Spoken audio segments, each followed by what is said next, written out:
Some SUVs look rock solid when they're brand new, but give them a year or two and boom, check engine lights, transmission slips, and electrical gremlins start showing up like clockwork. I've seen it too many times, and some of these rides barely make it past 40 to 60,000 miles before stuff starts breaking. What's up, it's Luke from CarLandTV, and today we're talking about the SUVs that'll drain your wallet way sooner than they should.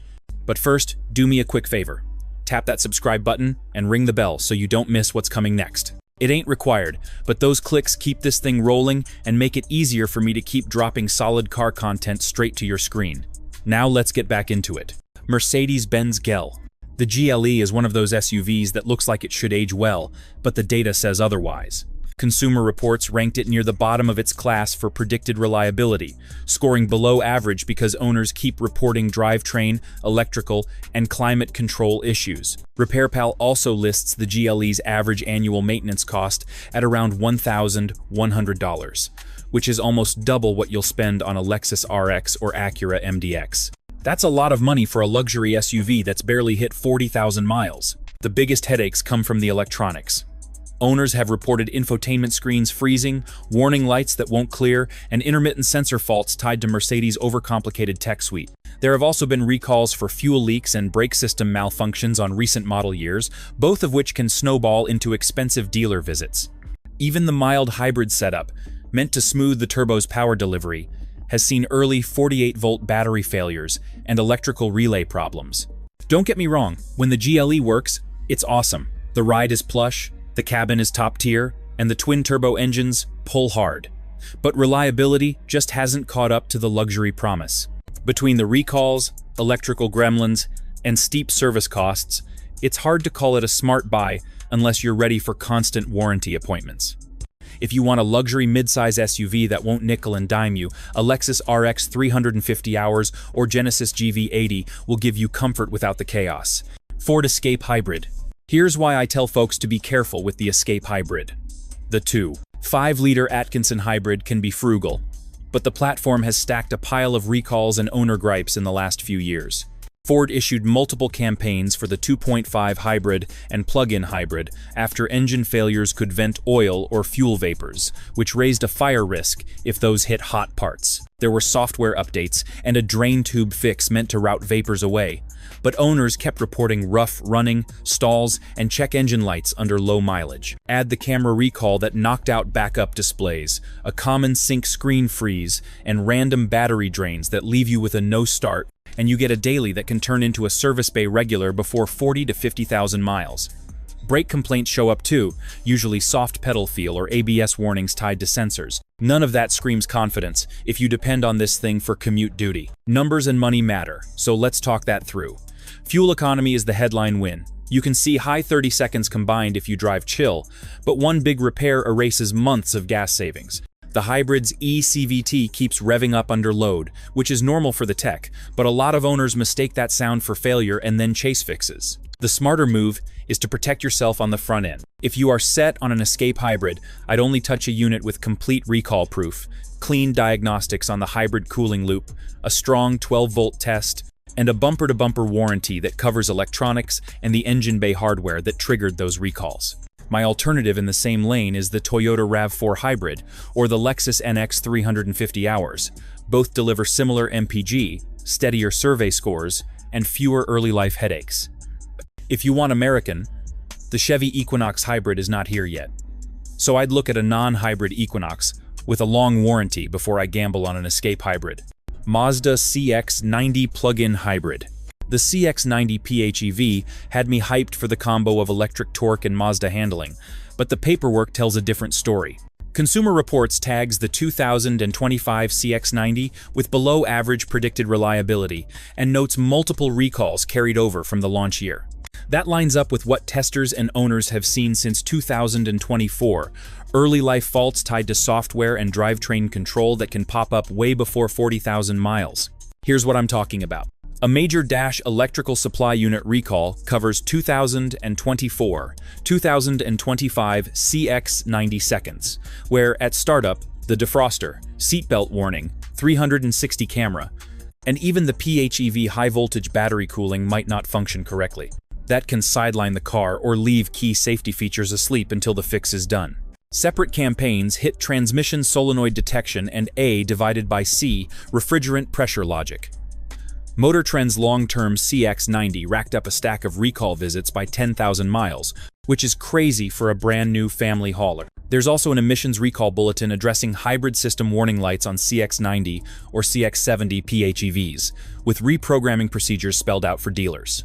None of that screams set it and forget it. Mazda has been issuing updates, and some owners say the transmission and drivability feel smoother after the flashes. I'm still cautious until we see a clean model year run with fewer software campaigns and stronger survey data. If you want a three-row with electrification that won't keep you married to the service lane, I'd shop for a Toyota Highlander Hybrid or the Lexus TX 500 hours first, then verify open recalls by VIN before signing. If you're set on the CX-90, I'd stick to units with all campaigns completed, demand a hybrid system health check in writing, and pad the deal with a warranty that covers battery cooling and power electronics. That's how you avoid getting cooked by early bugs. Volkswagen ID.4. Here's the problem with the ID. 4 if you care about drama-free ownership.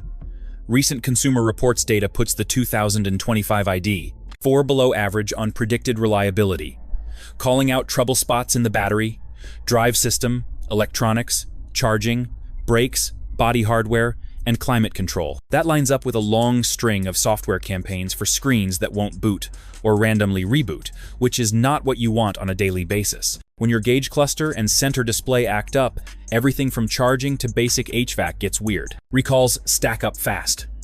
There's the big door handle defect on roughly 99,000 units from 2021 to 2024, where water can reach a circuit board and send an open command to the lock. NHTSA even opened a recall query in May 2024 to check whether earlier fixes actually worked after more complaints about doors opening while driving. Then in March 2025, another recall hit more than 60,000 vehicles for a rollaway risk because the instrument cluster might not show neutral, which can confuse drivers if the parking brake isn't set. Add in the compliance recall for instrument panel display malfunctions, and you're looking at multiple dealer visits before 40,000 miles. No cap, that's a lot. If you're locked on an ID. 4. Protect yourself. Verify all recall work by VIN, confirm the latest software is installed, and get a written health check on the high voltage system and 12-volt battery. Personally, I'd cross-shop a Hyundai Ioniq 5 or Kia EV6 and still run the same recall and software checks before signing. That's how you keep your weekend free instead of camping at the service lane. Jeep Grand Cherokee. I like how the Grand Cherokee drives, but the paper trail is messy. Consumer Reports projects below-average reliability for recent Grand Cherokee and Grand Cherokee L model years, and that prediction leans on owner reports from 2022 to 2024. Then the recalls start stacking. There's a big one for rear coil springs that can detach while driving. Another intermediate steering shaft can separate and kill steering control. On the plug-in 4Ni models, NHTSA and news outlets warned owners to park outside due to HV battery fire risk, and later, a separate software defect on the 4xe family caused loss of drive power until Jeep issued a fix. That is a lot of dealer time for a family SUV that people expect to be set and forget. It is not only the big safety items. Driver aid camera images failing to display triggered another recall. There was also a campaign for a defroster or defogger software fault that can leave the windshield fogged when you need it to clear, plus ongoing chatter around infotainment glitches and screen delamination on Stellantis Uconnect units. Taken together, you get a pattern of electronics and chassis issues showing up early in ownership. If you are shopping for one, I would only sign if every recall is closed by VIN, the hybrid battery and 12-volt systems test healthy, and you have a real extended warranty that covers electronics, steering components, and suspension hardware. Otherwise, this thing can eat weekends and money. If you want a similar size without the drama, a Toyota Highlander, Hybrid, or Lexus TX 500 hours brings steadier survey scores and fewer safety campaigns. If you are set on the Jeep for the look and the ride, I'd target a later build unit with proof of software updates and hardware replacements in writing, then budget time for follow-ups. That is the realistic way to enjoy it without getting cooked by surprise shop visits. Kia Telluride. I like how the Telluride rides and looks, but the recent safety record is a mess. In 2024, Kia recalled roughly 427,000, 2,000, and 22,000 and 24 Tellurides for a rollaway risk because the intermediate shaft could disengage and let the SUV move even when you think it's in park. Earlier this year, another recall hit about 462,000 Tellurides for a power seat motor that can overheat and catch fire, parked or driving, which is why owners were told to park outside until the fix. Stack that on top of prior campaigns tied to the tow hitch module fire risk and various software updates,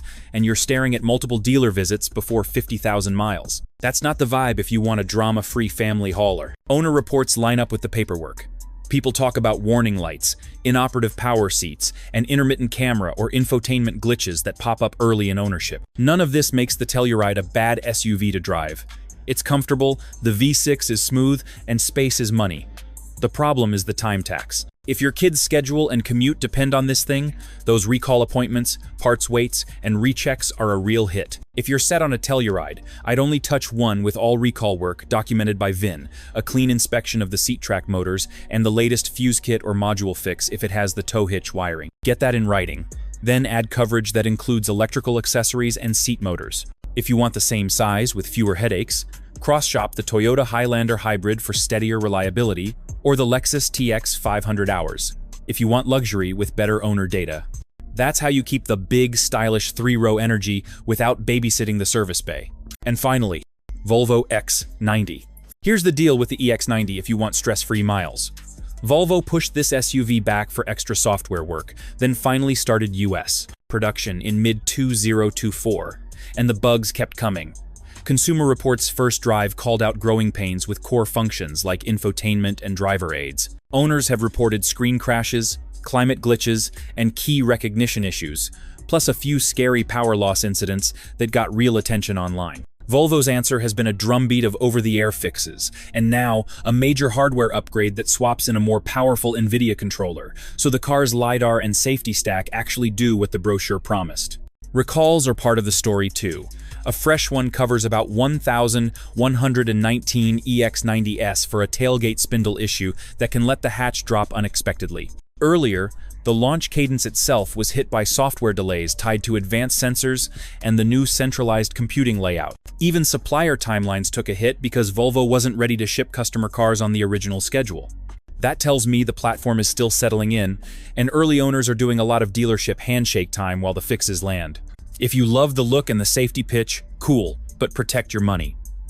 I'd only sign for an EX90 with every campaign closed by VIN, the latest over-the-air installed in writing, and a service bulletin check confirming the LiDAR and driver assist features are fully enabled on your unit. If you want a big luxury EV without the software roulette, cross-shop an Audi Q8 e-tron or a BMW iX, then confirm current recall and update status before you ink the deal. That's how you keep the vibe premium without babysitting the service lane.